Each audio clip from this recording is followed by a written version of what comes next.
প্রাথমিক শিক্ষকদের bridge course নিয়ে রাজ্যের রিপোর্ট তলব করল হাইকোর্ট। বিএড ডিগ্রি নিয়ে কর্মরত প্রাথমিক স্কুল শিক্ষকদের 6 মাসের ব্রিজ কোর্স করা বাধ্যতামূলক, কিন্তু রাজ্যের এনসিটিই স্বীকৃত এমন কোনো শিক্ষা প্রতিষ্ঠান নেই যেখান থেকে এই কোর্স করা যাবে।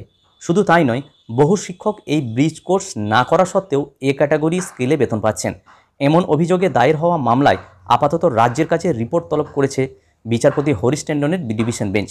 মামলাকারীদের অভিযোগ, প্রাথমিক শিক্ষকের চাকরির জন্য সম্প্রতি ডিএলএডকে স্বীকৃতি দিয়েছে সুপ্রিম কোর্ট। তার আগে বিএড ডিগ্রি থাকলেই কোনো শিক্ষককে প্রশিক্ষণপ্রাপ্ত শিক্ষক হিসেবে গণ্য করা হতো, কিন্তু শীর্ষ আদালতের নির্দেশের পর বিএড ডিগ্রি থাকা শিক্ষকদের 6 মাসের একটি ব্রিজ কোর্স করা বাধ্যতামূলক। বিচারপতি হরিশ টেন্ডনের ডিভিশন বেঞ্চে মামলাকারীর আইনজীবী অভিযোগ করেন, এই ব্রিজ কোর্স বাধ্যতামূলক করা হলেও এই কোর্স করার জন্য রাজ্যে এনসিটিই স্বীকৃত কোনো শিক্ষা প্রতিষ্ঠান নেই।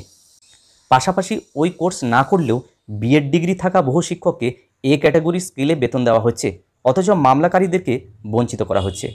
এই অভিযোগের প্রেক্ষিতে এজলাসে উপস্থিত প্রাথমিক শিক্ষা পর্ষদের আইনজীবী দাবি করেন, এ ব্যাপারে রাজ্যই জবাব দিতে পারবে, কারণ শিক্ষা প্রতিষ্ঠান অনুমোদন এবং শিক্ষকদের বেতন দিয়ে থাকে রাজ্য। এরপরই এই বিষয়ে রাজ্যের কাছে রিপোর্ট তলব করে ডিভিশন বেঞ্চ, যদিও রাজ্য এখনও এই বিষয় নিয়ে কোনো রিপোর্ট জমা করতে পারেনি। রাজ্যের তরফে জানানো হয়েছে, রাজ্যের সমস্ত প্রাথমিক শিক্ষা সংসদের কাছে এ ব্যাপারে তথ্য তলব করা হয়েছে, সেই তথ্য পেলেই এ ব্যাপারে বিস্তারিত রিপোর্ট দেওয়া হবে। আগামী মাসে এই মামলার শুনানি রয়েছে। যাই হোক, বর্তমান পত্রিকা থেকে এই প্রতিবেদনটি আমি ভিডিওর আকারে শেয়ার করার চেষ্টা করলাম। যদি ভিডিওটি ভালো লাগে এবং কাজে লাগে তাহলে লাইক, শেয়ার এবং কমেন্ট করা যেতে পারে, এবং চ্যানেলে যদি সাবস্ক্রাইব না থাকে তাহলে চ্যানেলটি সাবস্ক্রাইব করে রাখা যেতে পারে। সবাই ভালো থাকুন, সুস্থ থাকুন, ধন্যবাদ।